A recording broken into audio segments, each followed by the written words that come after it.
সলাতের পরে সম্মিলিত মোনাজাত না সুন্নাতি দোয়া, এই বিষয়ের উপরে এক তথ্যবহুল আলোচনা করার চেষ্টা করব ইনশাআল্লাহ।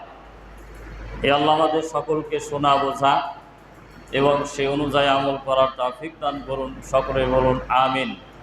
রব্বি জিদনি ইলমা, রব্বি জিদনি ইলমা, রব্বি ইশরাহ লি সাদরি ওয়া ইয়াসসির লি আমরি ওয়াহলুল উকদাতাম মিন লিসানি ইয়াফকাহু কওলি। মোনাজাত আরবি শব্দ, সেই থেকে নাজা ইউনাজি মোনাজাত ব্যবহার করা হয়, যার আবিধানিক অর্থ হচ্ছে পরস্পর কানে কানে অথবা চুপি চুপি কথা বলা। শরিয়াতের পরিভাষায় মহান আল্লাহ সুবহানাহু ওয়া তাআলার কাছে একজন মুসল্লি যখন সালাতে দাঁড়ায় তখন সালাম ফিরানোর আগ পর্যন্ত তার রবের সাথে কথোপকথন করে বা চুপি চুপি কথা বলে। এই অর্থে সহিহ বুখারী এবং মুসলিম সহ অন্যান্য হাদিস গ্রন্থে এসেছে। যেমন আনাস ইবনে মালিক রাদিয়াল্লাহু তাআলা আনহু হতে বর্ণিত, তিনি বলেন রাসূল সাল্লাল্লাহু আলাইহি ওয়াসাল্লাম বলেছেন, ইন্না আহাদাকুম ইযা কামা ফি সালাতিহি ফাইন্নাহু ইউনাজি রাব্বাহ, রাওয়াহুল বুখারী। নিশ্চয়ই তোমাদের কেউ যখন সালাতে দাঁড়ায় তখন সে তার রবের সাথে মোনাজাত করে।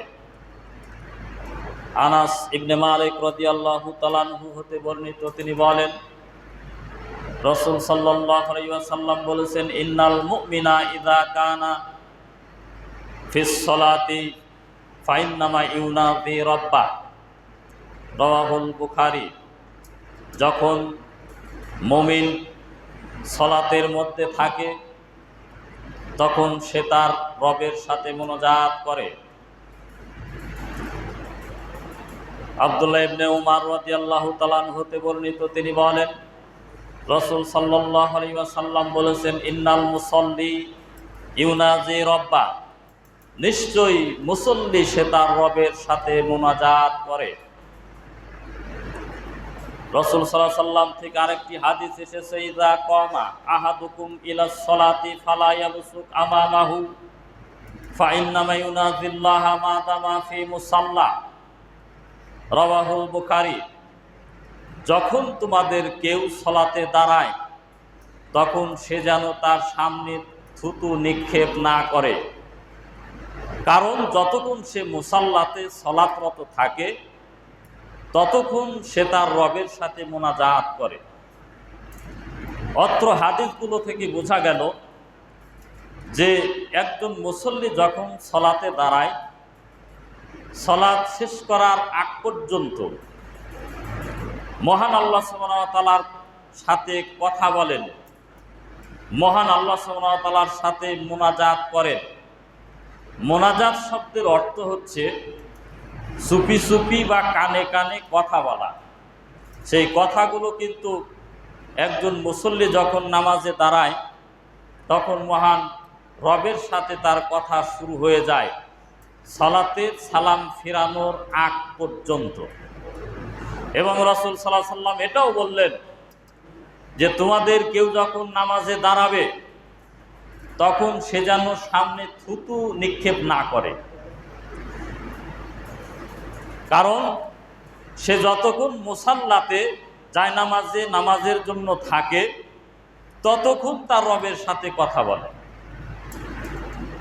তো অনেক মুসল্লিকে লক্ষ্য করলে দেখা যায় যে সেজদা করার সময় অনেকে আছে যে মাটিতে যেখানে সেজদা করছে সেখানে যদি ময়লা থাকে ফু দেয়।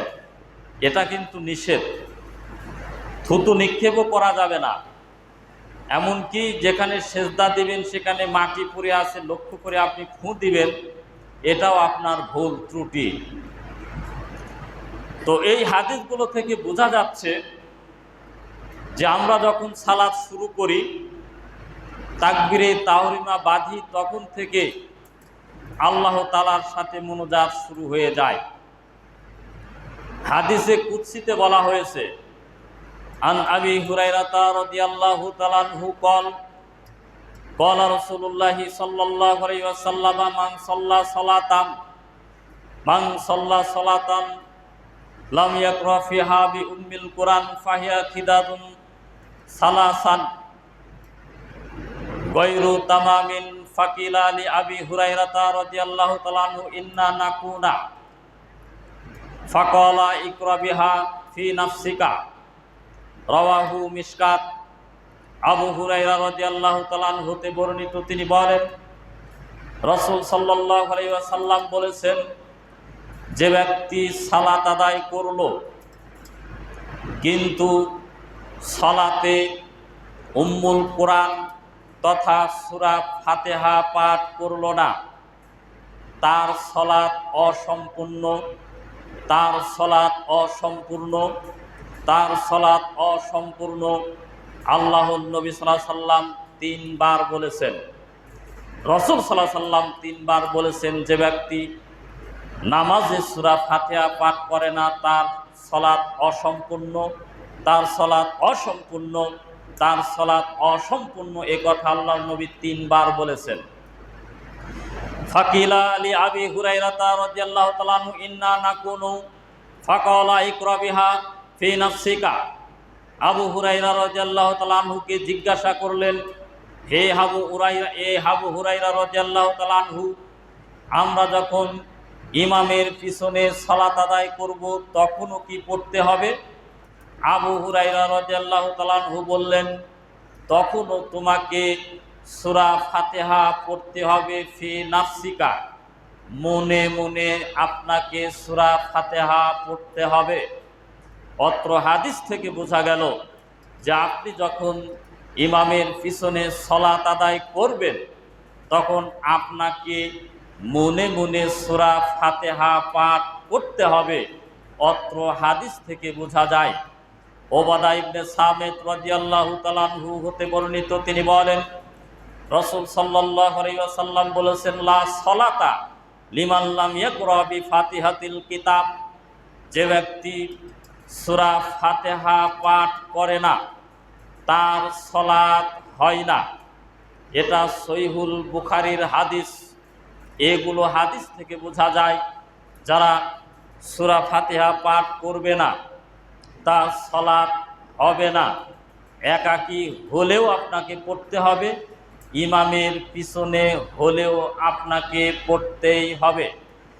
সূরা ফাতিহা পড়া এবং না পড়া নিয়ে কয়েকটি মতভেদ রয়েছে ইমামদের মধ্যে, যেমন আহমদ বিন হাম্বল এবং ইমাম শাফি রাহিমাহুল্লাহ বলেছেন যে সূরা ফাতিহা পড়া হলো ফরজ, আর ইমাম আবু হানিফা রাহিমাহুল্লাহ বলেছেন সূরা ফাতিহা পড়া হলো ওয়াজিব। তাহলে এই ইমামগণের মতামতকে যদি লক্ষ্য করি, একদিকে ফরজ আরেক দিকে ওয়াজিব, তাহলে বুঝতে হবে আমাকে আপনাকে সূরা ফাতিহা পড়তেই হবে। ইমাম আবু হানিফা কি বলেছেন? ওয়াজিব। আর আহমদ বিন হাম্বল এবং ইমাম শাফি বলেছেন যে ফরজ। তাহলে যারা সূরা ফাতিহা পড়ে না তাদের সালাত হবে না। ফাইন্নি ক্বালা সামিতু রাসূলুল্লাহি সাল্লাল্লাহু আলাইহি ওয়াসাল্লাম ইয়াকুলু ক্বালা আল্লাহু তাআলা কাসামতুস সালাতা বাইনি ওয়া বাইনা আবদি নিসফাইনি ওয়া লি আবদি মা সাআলা। নিশ্চয় আমি রাসূল সাল্লাল্লাহু আলাইহি ওয়াসাল্লামকে বলতে শুনেছি, আল্লাহ তাআলা বলেছেন, আমি সালাতকে আমার মাঝে এবং আমার বান্দার মাঝে অর্ধেক অর্ধেক করে ভাগ করেছি। আল্লাহ তাআলা বলছেন যে সালাতকে আমি অর্ধেক অর্ধেক করে ভাগ করেছি। ফাইদা ক্বালাল আবদু, আমার বান্দা যখন বলে আলহামদুলিল্লাহি রাব্বিল আলামিন, সমস্ত প্রশংসা বিশ্বজাহানের প্রতিপালক আল্লাহর জন্য। ক্বালা আল্লাহু তাআলা হামিদানি আবদি, তখন আল্লাহ তাআলা বলেন আমার বান্দা আমার প্রশংসা করলো। ওয়াইদা ক্বালা আর রহমানির রহিম, যখন আমার বান্দা বলে যে তিনি পরম করুণাময় অসীম দয়ালু, তখন আল্লাহ তাআলা বলেন ক্বালা আল্লাহু তাআলা আসনা আলাইয়া আবদি, তখন আল্লাহ তাআলা বলেন যে আমার বান্দা আমার গুণগান করলো। ওয়াইদা ক্বালা মালিক ইয়াউমিদ্দিন, যখন বান্দা বলে যিনি প্রতিফল দিবসের মালিক অর্থাৎ বিচার দিবসের মালিক, ক্বালা আল্লাহু তাআলা মাজ্জাদানি আবদি, তখন আল্লাহ তাআলা বলেন আমার বান্দা আমাকে সম্মান প্রদর্শন করলো। ওয়াইদা ক্বালা ইয়্যাকা না'বুদু ওয়া ইয়্যাকা নাস্তাঈন, যখন আমার বান্দা বলে যে আমি একমাত্র তোমারই ইবাদত করি এবং তোমার কাছেই সাহায্য প্রার্থনা করি, তখন আল্লাহ তাআলা বলেন ক্বালা হাযা বাইনি ওয়া বাইনা আবদি ওয়া লিআবদি মা সাআলা, তখন আল্লাহ তাআলা বলেন আমার মাঝে এবং আমার বান্দার মাঝে মধ্যকার ব্যাপার। ওয়া লিআবদি মা সাআলা, যখন আমার বান্দা যা চাইবে আমি আল্লাহ তাআলা তাকে তাই দান করব। যখন বান্দা বলে ফাইজা ক্বালা ইহদিনাস সিরাতাল মুস্তাকিম সিরাতাল লাযিনা আন'আমতা আলাইহিম গায়রিল মাগদুবি আলাইহিম ওয়ালাদ-দাল্লিন, যখন বান্দা বলে এর অর্থ হচ্ছে যে হে আল্লাহ আমাদেরকে সরল সোজা পথ প্রদর্শন করুন। সিরাতাল লাযিনা আন'আমতা আলাইহিম, তাদের পথ যাদের উপর আপনি অনুগ্রহ করেছেন, যাদের উপর আপনি নিয়ামত দিয়েছেন। এখানে 4 শ্রেণীর পথের কথা বলা হয়েছে। 1 নম্বর শ্রেণী হলো নাবিয়িন, 2 নম্বর হচ্ছে সিদ্দিকিন, 3 নম্বর হচ্ছে শুহাদা, 4 নম্বর হচ্ছে নাবিয়িন, সলিহিন, শুহাদা, সিদ্দিকিন। এই 4 শ্রেণীর পথের কথা বলা হয়েছে। নাবিয়িন মানে নবীদের পথ, সিদ্দিকিন মানে সত্যবাদীদের পথ, সলিহিন মানে নেককারদের পথ, শুহাদা মানে শহীদদের পথ। তাহলে বোঝা গেল যে আমরা সূরা ফাতিহার মধ্যে নামাজের মধ্যে আল্লাহ তাআলার কাছে 4টা শ্রেণীর পথ আমরা চাই। তারপরে বলি গায়রিল মাগদুবি আলাইহিম ওয়ালাদ-দাল্লিন, তাদের পথ নয় যাদের প্রতি আল্লাহ গজব নাজিল করেছেন, তাদের পথ নয় যারা পথভ্রষ্ট হয়েছে। গজবপ্রাপ্ত জাতি হলো ইহুদি আর পথভ্রষ্ট জাতি হলো খ্রিস্টান। খ্রিস্টানেরা হলো পথভ্রষ্ট, ইহুদিরা হলো গজবপ্রাপ্ত জাতি। এই গজবপ্রাপ্ত এবং পথভ্রষ্ট জাতির কাছ থেকে নিরাপত্তা মহান আল্লাহ তাআলার কাছে আমরা কোথায় চাই? নামাজের মধ্যে চাই। তখন শেষে আমরা বলি আমিন, হে আল্লাহ তুমি কবুল করো। এই কারণে ইহুদি খ্রিস্টান জুরে আমিন বললে মুসলমানদেরকে হিংসা করে। খ্রিস্টান ইহুদিরা 3টি বিষয়ে মুসলমানদের সাথে হিংসা করে। কয়টা বিষয়ে? 3টা বিষয়ে। 1 নম্বর বিষয় হলো বেশি বেশি সালাম প্রদান করলে ইহুদি খ্রিস্টানেরা হিংসা করে। 2 নম্বর হচ্ছে জুরে আমিন বললে ইহুদি খ্রিস্টানেরা হিংসা করে। 3 নম্বর হচ্ছে আগে ভাগে ইফতার করলে, সূর্য অস্ত যাওয়ার সাথে সাথে ইফতার করলে ইহুদি খ্রিস্টানেরা হিংসা করে। তাহলে বুঝতে হবে যারা ধীরে আমিন বলে তারা কোন চরিত্রের। আপনি এখন বুঝে নেন, আপনি ইফতার করছেন লেটে, আজান হয়ে গেছে, সূর্য অস্ত চলে গেছে, তারপরেও আপনি বসে আছেন আজানের অপেক্ষা করে ইফতার লেটে নিচ্ছেন। ইফতার লেটে নেওয়া হচ্ছে ইহুদি খ্রিস্টানদের স্বভাব। ধীরে আমিন বলা ইহুদি খ্রিস্টানদের স্বভাব, কারণ ইহুদি খ্রিস্টানেরা হিংসা করে ধীরে জুরে আমিন বললে। তাহলে আপনাকে বুঝতে হবে আমরা সূরা ফাতিহার ভিতরে তাদের জন্য বদদোয়া করি, তাদের কাছ থেকে আমরা আল্লাহ তাআলার কাছে নিরাপত্তা চাই। আল্লাহ তাআলার কাছে সর্বশেষে বলি আমিন, হে আল্লাহ তুমি কবুল করো। তখন আল্লাহ তাআলা বলছেন ক্বালা হাযা লিআবদি ওয়া লিআবদি মা সাআলা, আমার বান্দার জন্য সেই অংশ যা সে চাইবে, আমার বান্দা যা চাইবে আমি মহান আল্লাহ তাআলা তাকে তাই দান করব। অত্র এই হাদিস থেকে বোঝা গেল যে একজন মুসল্লি যখন নামাজে দাঁড়ায়, নামাজে দাঁড়ানোর পর থেকে সালাম ফিরানোর আগ পর্যন্ত সে তার রবের সাথে মোনাজাত করে, তার রবের সাথে চাওয়া পাওয়া হয়, তার রবকে বলে, প্রশ্ন করে, রব তার জবাব দেয়। এই হাদিস থেকে বোঝা যায়। তো আমরা যখন তাকবীরে তাহরিমা বাঁধার পর থেকে আমাদের শুরু হয়ে যায় আল্লাহ তাআলার সাথে মুনাজাত করা। তাকবীরে তাহরিমা বাঁধার পূর্বে যে দোয়াগুলো আমরা পড়ে থাকি, ইন্নী ওয়াজ্জাহতু ওয়াজহিয়া লিল্লাযী ফাতারাস সামাওয়াতি ওয়াল আরদা হানিফা ওয়া মা আনা মিনাল মুশরিকিন, এই দোয়া পড়া বেদাত। রাসূল সাল্লাল্লাহু আলাইহি সাল্লাম তাকবীরে তাহরিমা বাঁধার পূর্বে কোনো দোয়া পড়তেন না, বরং রাসূল সাল্লাল্লাহু আলাইহি সাল্লাম তাকবীরে তাহরিমা বাঁধার পর এই দোয়াগুলো পড়তেন। আমার জানা মতে ৬টি ছানা আছে, তার মধ্যে একটি উল্লেখযোগ্য ছানা হচ্ছে আল্লাহুম্মা বাইদ বাইনি। আবু হুরায়রা রাদিয়াল্লাহু তাআলা আনহু তিনি পিছনে সালাত আদায় করছেন। সালাত আদায় করার পরে রাসূল সাল্লাল্লাহু আলাইহি সাল্লামকে জিজ্ঞাসা করলেন, হে আল্লাহর নবী সাল্লাল্লাহু আলাইহি সাল্লাম, আপনি এতক্ষণ চুপ করেছিলেন কেন? এত লম্বা সময় ধরে চুপ করেছিলেন কেন? রাসূল সাল্লাল্লাহু আলাইহি সাল্লাম জবাবে বলছেন যে আমি এই ছানা পড়তাম, আল্লাহুম্মা বাইদ বাইনি ওয়া বাইনা খতায়ায়া কামা বা'আদতা বাইনাল মাশরিকি ওয়াল মাগরিব। হে আল্লাহ, আমার গুনাহসমূহ দূর করে দাও, কামা বা'আদতা বাইনাল মাশরিকি ওয়াল মাগরিব, যেভাবে আপনি পূর্ব এবং পশ্চিমের মধ্যে দূরত্ব সৃষ্টি করেছেন। আল্লাহুম্মা নাক্কিনি মিনাল খতায়া, হে আল্লাহ, আপনি আমার গুনাহসমূহ পরিষ্কার পরিচ্ছন্ন করুন।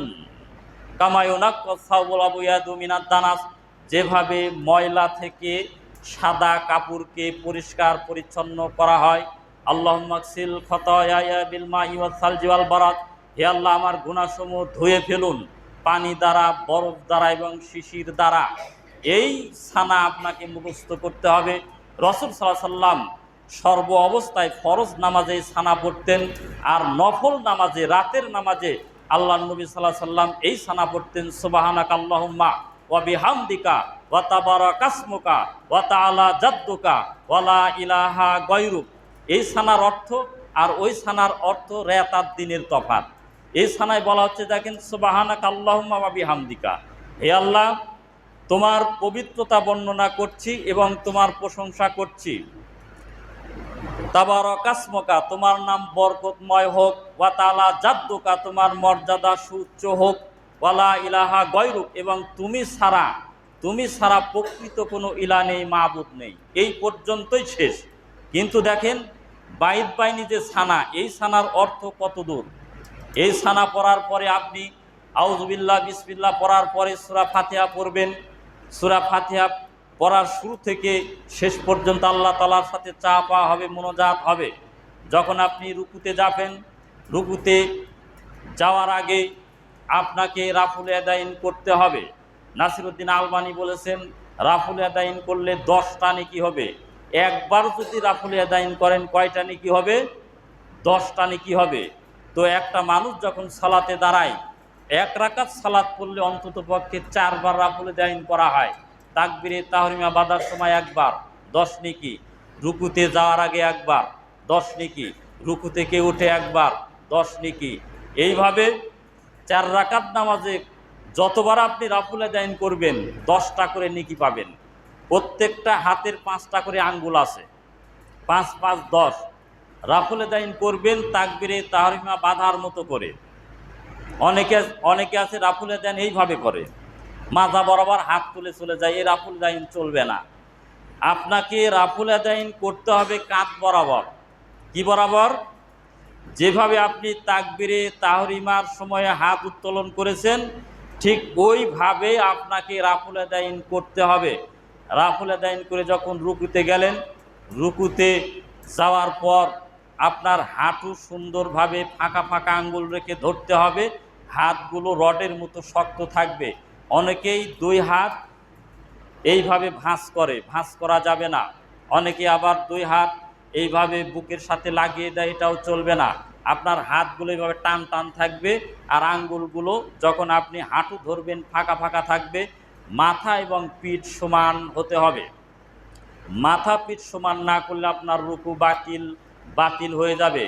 আব্দুল্লাহ ইবনে আব্বাস রাদিয়াল্লাহু তাআলা আনহু হতে বর্ণিত, তিনি বলেন, রাসূল সাল্লাল্লাহু আলাইহি ওয়াসাল্লাম বলেছেন, সাবধান, আমাকে রুকু এবং সিজদায় কোরআন তেলাওয়াত করতে নিষেধ করা হয়েছে।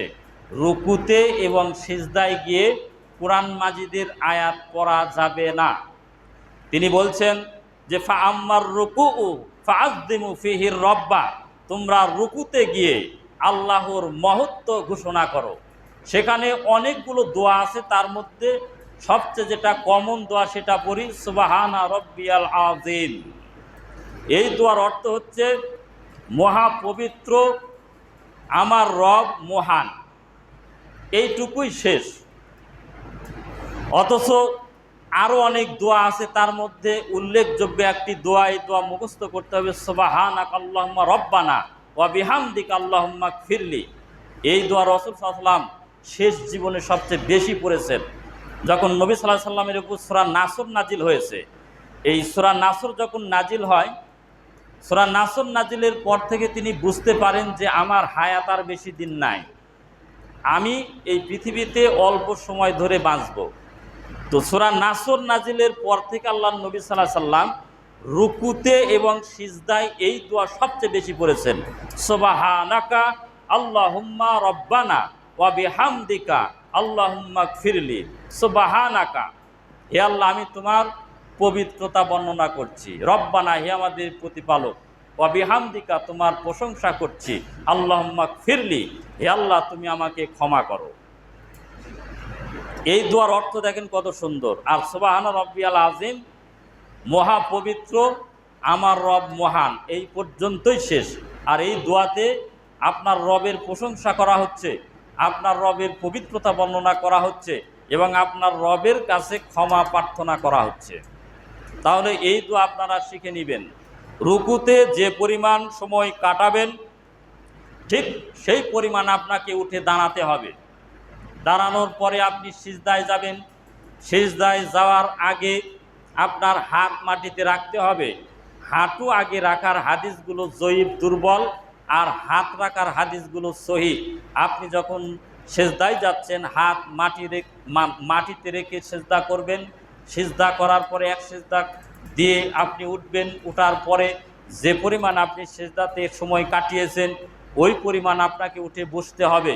ওই সময় একটি দোয়া পড়তে হবে, আল্লাহুম্মা গফিরলি ওয়ারহামনি ওয়াজবুরনি ওয়াহদিনি ওয়াআফিনি ওয়ারযুকনি।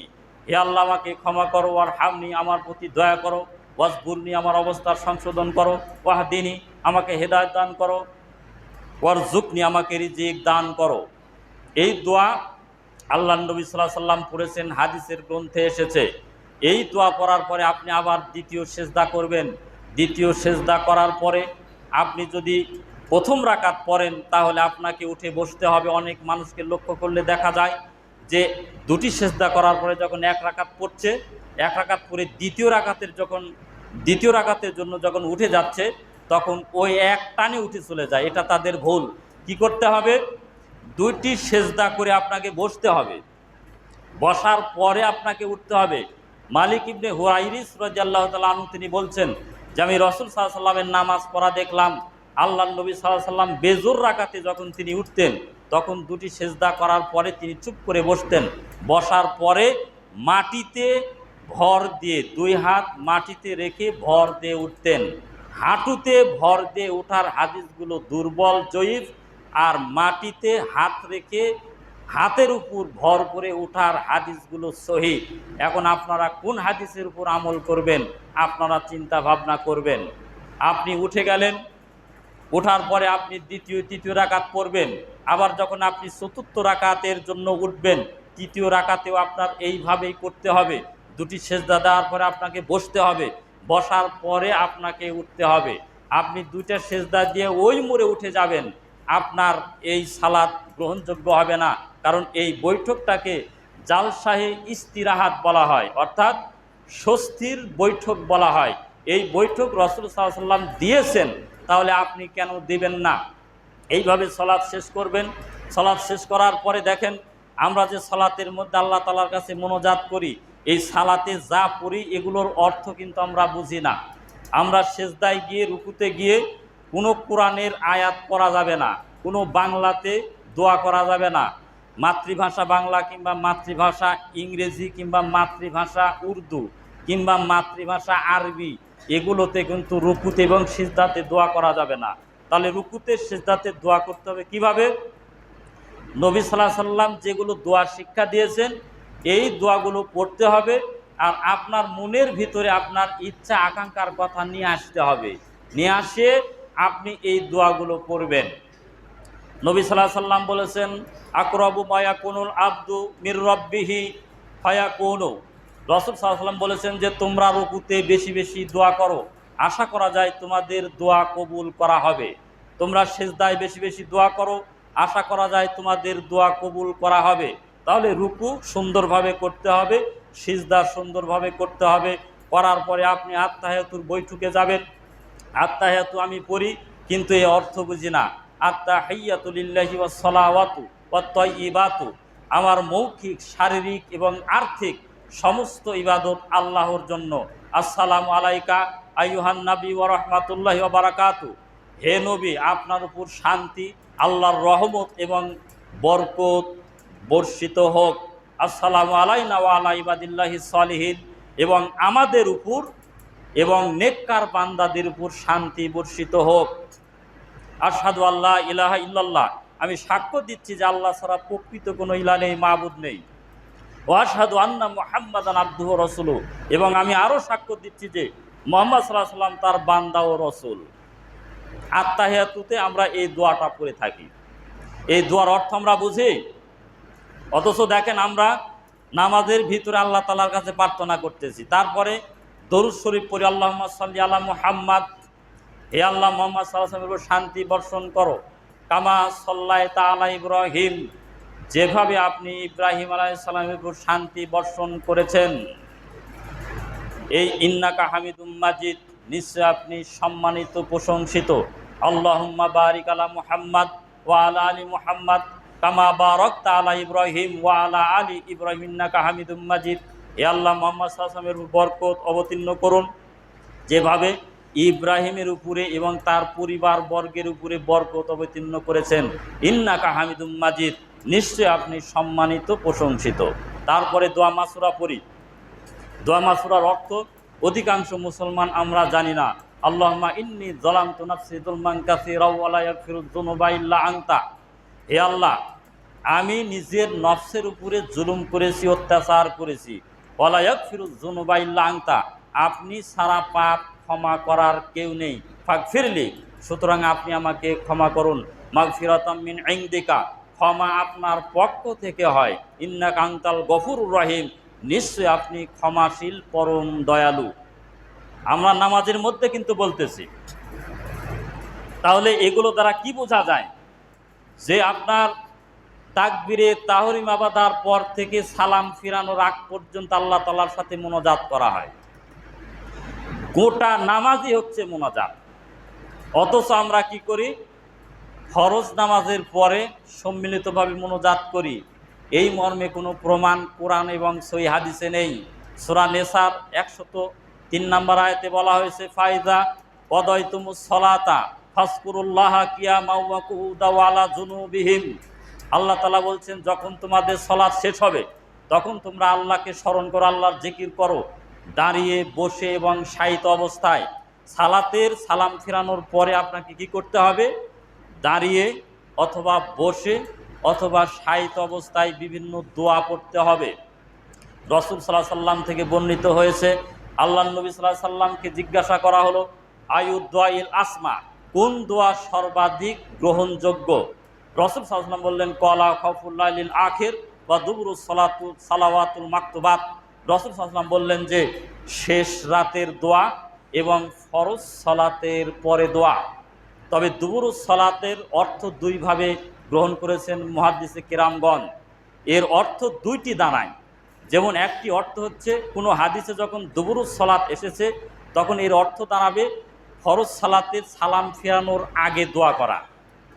ফরজ সালাতের শেষ বৈঠকে সালাম ফিরানোর আগে দোয়া করা। আর একটা অর্থ হচ্ছে জিকির অর্থে যে হাদিসে এসেছে সেটা হলো প্রত্যক্ষভাবে সালাম ফিরানোর পরে দোয়া। তবে দুবুরুস সালাত সম্পর্কে বাংলাদেশ নয় গোটা পৃথিবীর বিখ্যাত আলেম আব্দুল আজিজ বিন আব্দুল্লাহ বিন বাজ রাহিমাহুল্লাহকে জিজ্ঞাসা করা হয়েছে। এই লোকটা ছিল অন্ধ ব্যক্তি। কি ছিল? অন্ধ, অথচ হাজার হাজার হাদিসের হাফেজ, সৌদি আরবের গ্র্যান্ড মুফতি যাকে বলা হয়। ওই সময়ে গোটা পৃথিবীতে ওর মতো বড় আলেম ছিল না।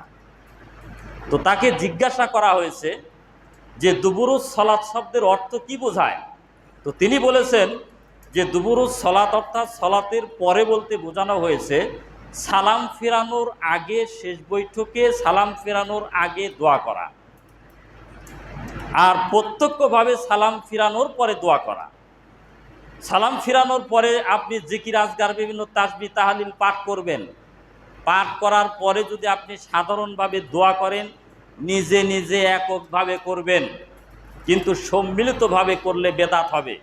নাসিরউদ্দিন আলবানী, আব্দুল আজিজ বিন আবদুল্লাহ বিন বাস, ইমাম ইবনে তাইমিয়া, মোহাম্মদ বিন সালেহ উসাইমিন সহ পৃথিবীর যত বড় বড় মুহাদ্দিস আছে, সকল মুহাদ্দিসের ফতোয়া হচ্ছে ফরজ নামাজের পরে সম্মিলিত মুনাজাত করা বেদাত। সুন্নাত হচ্ছে সালাম ফিরানোর পরে বিভিন্ন দোয়া পড়া। এই দোয়াগুলো পড়তে হবে। রাসূল সাল্লাল্লাহু আলাইহি সাল্লাম সালাম ফিরানোর আগে দোয়া পড়েছেন আল্লাহুম্মা রাব্বির হামহুমা কামা রাব্বায়ানি সগীরা। সালামের বৈঠক অর্থাৎ আপনি 4 রাকাত যদি নামাজ পড়েন, শেষ বৈঠকে আত্তাহিয়াতুদ দরুদ শরীফ দোয়া মাসুরা পড়ার পর আপনি এই দোয়াগুলো পড়বেন। আল্লাহুম্মা রাব্বির হামহুমা কামা রাব্বায়ানি সগীরা, আল্লাহুম্মা রাব্বানা আতিনা ফিদ দুনিয়া হাসানাতাও ওয়া ফিল আখিরাতি হাসানাতাও ওয়া কিনা আযাবান্নার। এই দোয়াগুলো পড়ার আগে আল্লাহুম্মা শব্দ যোগ করতে হবে। তারপরে রাসূল সাল্লাল্লাহু আলাইহি ওয়াসাল্লাম এই দোয়া পড়তেন আল্লাহুম্মা ইন্নী আউযু বিকা মিন আযাবি জাহান্নাম, আউযু বিকা মিন আযাবিল কবর, আউযু বিকা মিন ফিতনাতিল মাসিহিদ দাজ্জাল, আউযু বিকা মিন ফিতনাতিল মাহইয়া ওয়াল মামাত, আল্লাহুম্মা ইন্নী আউযু বিকা মিনাল মাসামি ওয়াল মাগরাম। আল্লাহর কাছে বলতেন, আল্লাহর নবী সাল্লাল্লাহু আলাইহি ওয়াসাল্লাম, হে আল্লাহ, নিশ্চয়ই আমাকে জাহান্নামের শাস্তি থেকে বাঁচাও, কবরের আযাব থেকে বাঁচাও, দাজ্জালের ফিতনা থেকে বাঁচাও, জীবন মৃত্যুর পরীক্ষা থেকে বাঁচাও এবং আমার ঋণের বোঝা থেকে আমাকে বাঁচাও। এই দোয়াগুলো নামাজের ভিতরে সালাম ফিরানোর আগে আল্লাহর নবী সাল্লাল্লাহু আলাইহি ওয়াসাল্লাম পড়তেন। এখন এই দোয়াগুলো আমরা কেউ পড়ি না পড়ে চাতক পাখির মতো বসে থাকি ইমাম সাহেব কখন মোনাজাত ধরবে। ইমাম সাহেব দোয়া করতেছে, তার জন্য রব্বির হামহুমা কামা রব্বায়ানি সগীরা, হে আল্লাহ আমার পিতা মাতার রহমত নাজিল করো, শৈশবকালে যেভাবে আমাকে লালন পালন করেছেন তাকে তুমি দয়া করো। আপনি বলতেছেন আমিন, মানে ইমামের মোনাজাতকে আপনি সমর্থন করলেন যে কবুল করো। আপনি কি বললেন? এই যে বেদাতি পদ্ধতিতে দোয়া চলছে, এই দোয়া কোরআন এবং সুন্নাতে কোনো প্রমাণ নেই। অথচ রাসূল সাল্লাল্লাহু আলাইহি ওয়াসাল্লাম যখন সালাম ফিরাতেন, সালাম ফিরানোর পরে আল্লাহু আকবার একবার বলতেন, তারপরে বলতেন আস্তাগফিরুল্লাহ আস্তাগফিরুল্লাহ আস্তাগফিরুল্লাহ, 3 বার বলতেন, হে আল্লাহ আমাকে ক্ষমা করুন, হে আল্লাহ আমাকে ক্ষমা করুন, হে আল্লাহ আমাকে ক্ষমা করুন। আল্লাহুম্মা আনতাস সালাম ওয়া মিনকাস সালাম তাবারাকতা ইয়া যাল জালালি ওয়াল ইকরাম, হে আল্লাহ তুমি শান্তি এবং তোমার কাছ থেকে শান্তি আসে এবং তুমি বরকতময়, তুমি মর্যাদা সম্পন্ন এবং তুমি সম্মানিত।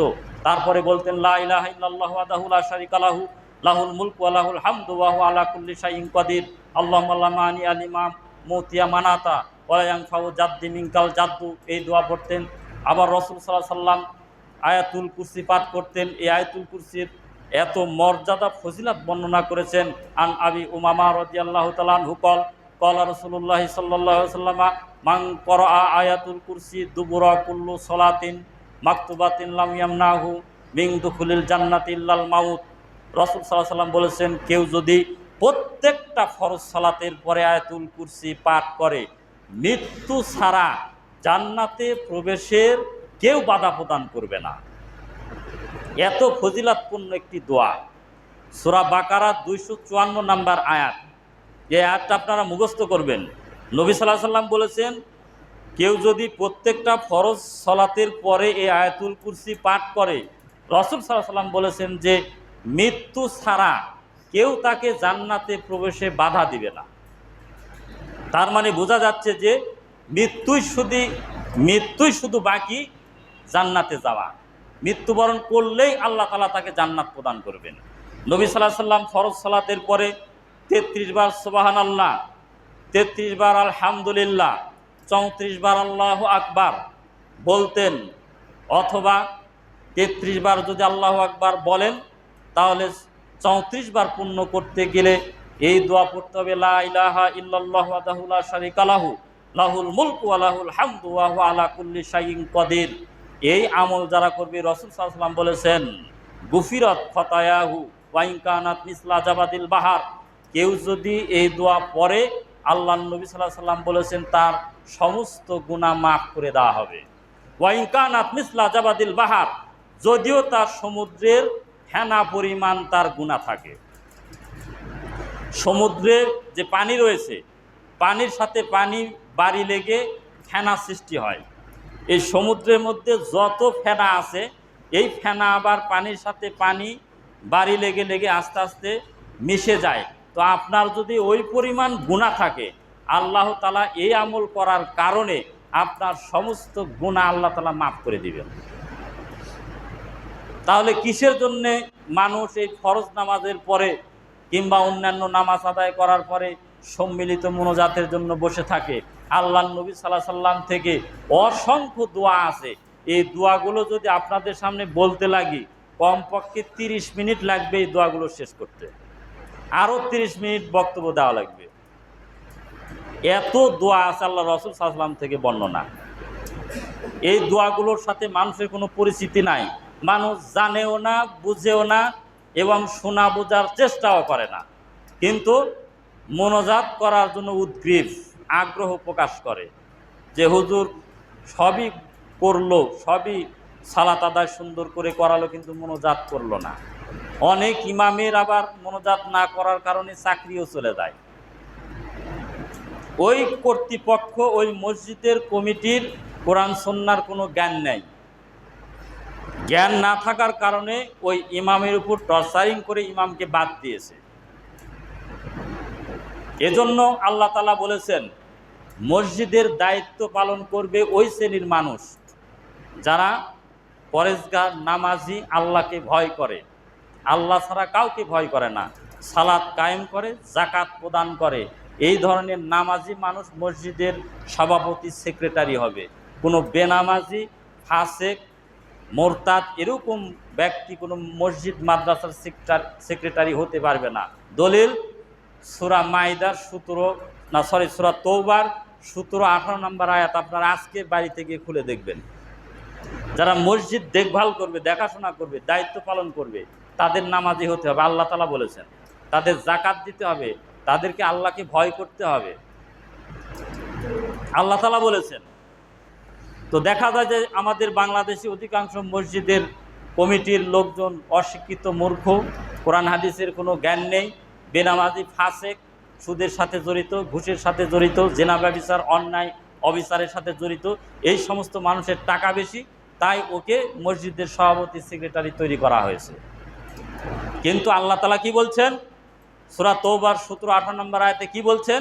যে নামাজি ব্যক্তি হবে মসজিদের তত্ত্বাবধায়ক, এই দেখাশোনা করবে নামাজি ব্যক্তিরা। তো সম্মানিত উপস্থিতি, আপনারা কোরআন সুন্নাহ মোতাবেক ইবাদত করার চেষ্টা করবেন। আর দীর্ঘায়িত করব না।